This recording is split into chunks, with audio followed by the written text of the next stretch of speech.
So I used to think that work was just the way it had to be. You wake up, clock in, spend most of your day doing something that might not even feel meaningful, and then squeeze in the little bit of life that is in the leftover hours. And that was the rhythm, like 5 days on, 2 days off, over and over again, forever. But deep down, something always felt wrong about that. There were these moments on late Sunday evenings or during the great commute when I wondered, is this really the best we can do?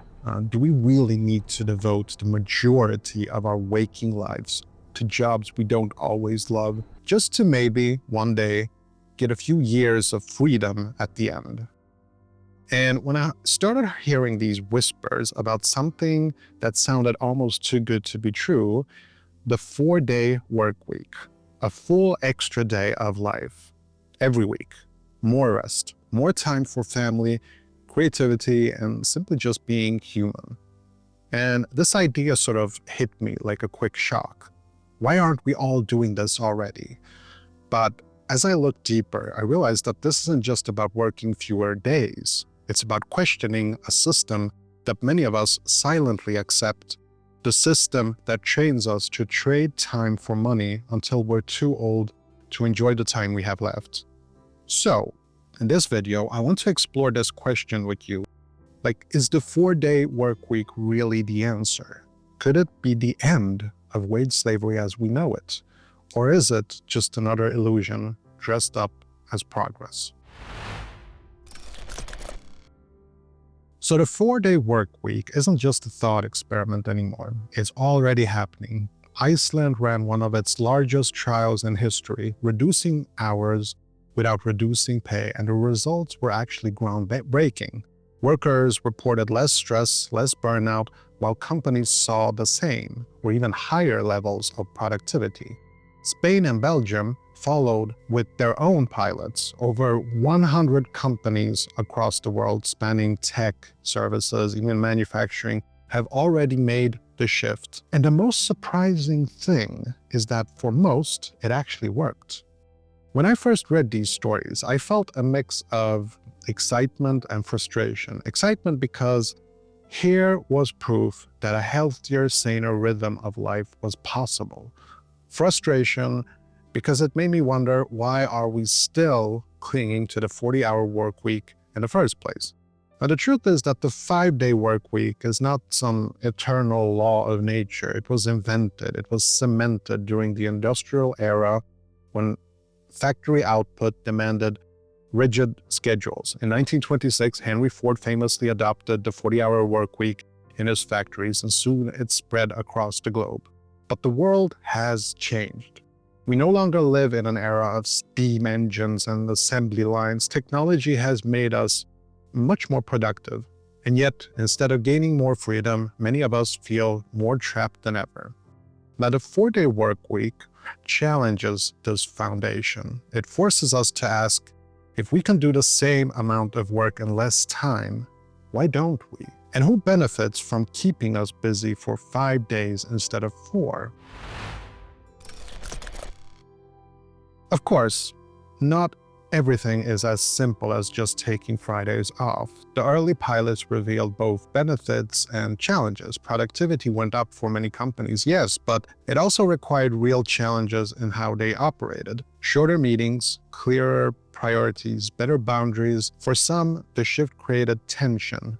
Managers worried about customer service. Workers in certain industries felt squeezed, as if the same workload was being crammed into fewer days. But then there is the cultural resistance. So much of our identity is sort of tied to work. We measure our worth by how busy we are, how many hours we clock in, how exhausted we look at the end of the day. And for some leaders, cutting back almost felt immoral, like laziness dressed up as progress. But here's the uncomfortable truth. For many workers, the 4-day work week already exists, except it's called unpaid overtime.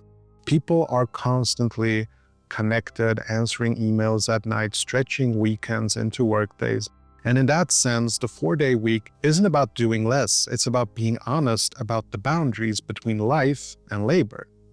This is where the conversation gets a bit tricky, because the 4-day workweek could become either a doorway to freedom or just another trap. If companies simply demand the same workload in less time, workers could burn out even faster.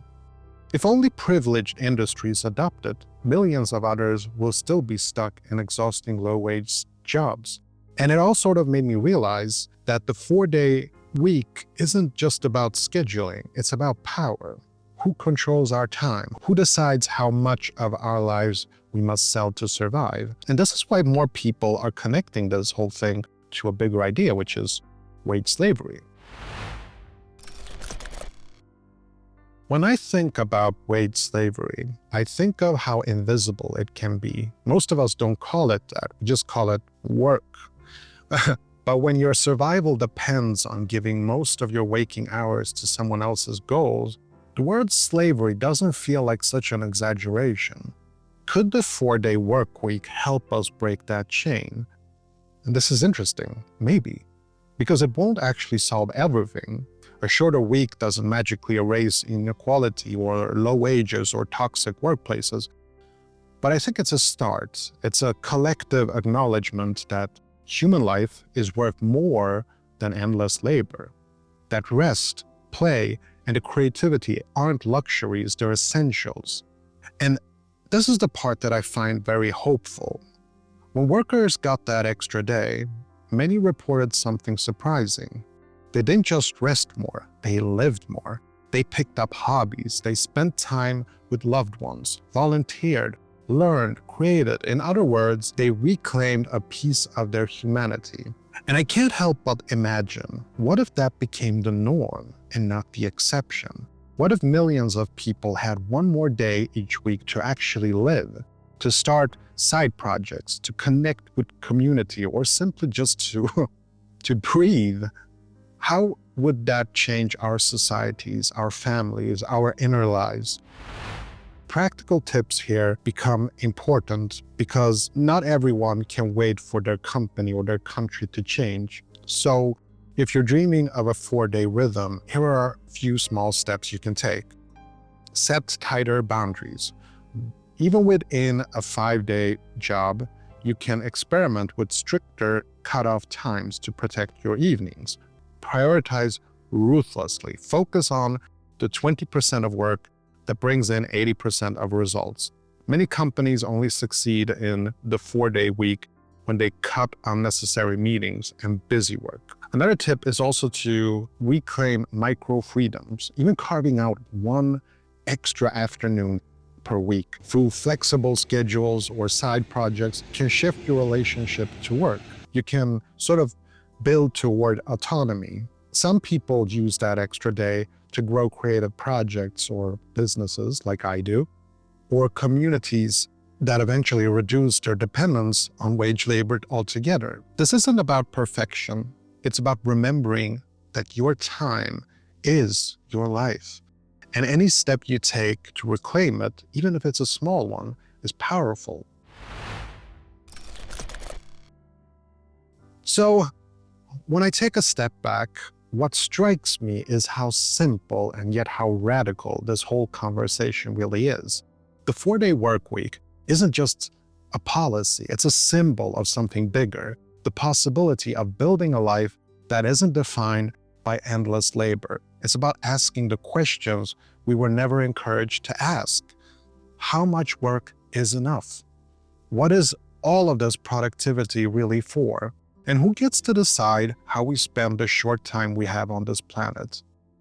Now, I don't know if the 4-day work week will become the global standard, but I do know this. Every conversation that we have about it pushes us closer to imagining and creating a future where human freedom matters more than corporate profits. And maybe in that future, we'll look back at the 40-hour work week the way we now look back at child labor or 6-day work weeks as something we endured for a long time before realizing that we deserved better. So I want to leave you with this. How would you use that extra day each week if you had it? What would you create, learn, or finally give yourself permission to do? I would love to hear your thoughts in the comments section. So please let me know how you would spend that freedom. Because in the end, this isn't about work. This is about life. As always, thank you for listening. Do me a favor and tap that like button to show your support. Subscribe if you're interested in more content like this. Until next time, stay hungry, relentless, and strong in your journey of escaping the wage slavery. Bye.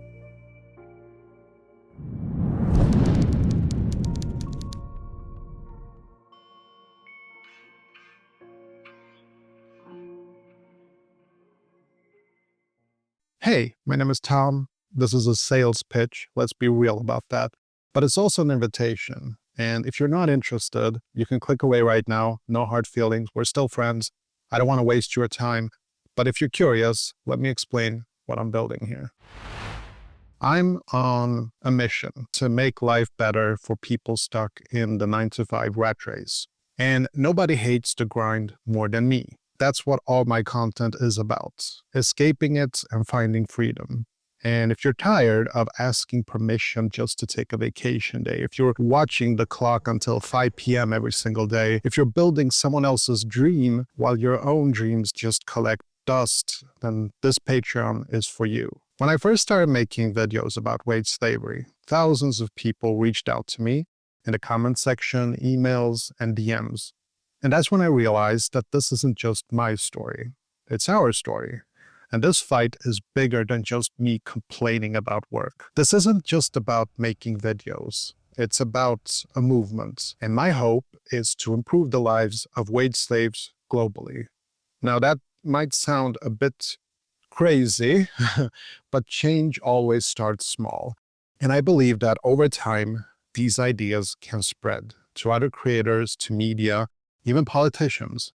And maybe someday work hours get reduced from 8 to 7 hours, or maybe even 6 hours. Now that's a future worth fighting for. And with your support, I can keep making these videos, keep building this message, and someday do this full time. This is bigger than just me. It's a life mission. It's $5 a month, and for that, you get the complete roadmap used to build my YouTube channel and my side incomes, normally sold in my web shop, but it's included for free for Patreons. And of course, your name will be in the credits of my videos, a public thank you for standing with me on this mission. Or stay anonymous if you prefer. You can get personal guidance and accountability through Patreon DMs. I personally respond to every Patreon within 24 hours when you're stuck or need direction. And you also get access to exclusive content that you won't see on YouTube. It's sort of like a behind-the-scenes vlog, and you get access to my secret blog and honest updates on both my struggles and my wins. Basically, Patreon is where I share the real journey, not just the polished stuff on YouTube, but everything that goes into escaping wage slavery. Now, I love Patreon because it's so simple. I'm not interested in selling merch or chasing sponsors. I just want to make videos and help people like me. And Patreon lets me do that. Now, my goal is to reach 1,000 Patreons. That would finally allow me to quit my day job and dedicate myself fully to this mission. Every single person who joins brings me one step closer. And honestly, I believe that together we can shift the entire conversation about work, maybe even inspire other creators or media or politicians to question why we're all trapped in this system. Now, I want to be clear about something. I'm not trying to scam anyone or make millions here. My ambitions are pretty modest. I just want to have enough support so I can work on my passion for the rest of my life, which is making the videos that you enjoy watching. This is me, okay? I'm a real person. I'm offering you something that I genuinely think is valuable. I'm not some faceless company trying to sell you something that you don't need. So if you do join, I promise I'll do everything I can to make it worth your money. But more importantly, you'll be supporting someone who shares your fight and is determined to break free from the system. So if that resonates with you, I'd love to see you inside. So click the link, join for $5, and let's escape the 9-to-5 together. $5, that's That's what it costs to support me for a whole month. Less than you would spend on a takeaway coffee. But it's enough to make a difference in what I can create and how I can keep sharing this journey. Thank you for listening. Bye.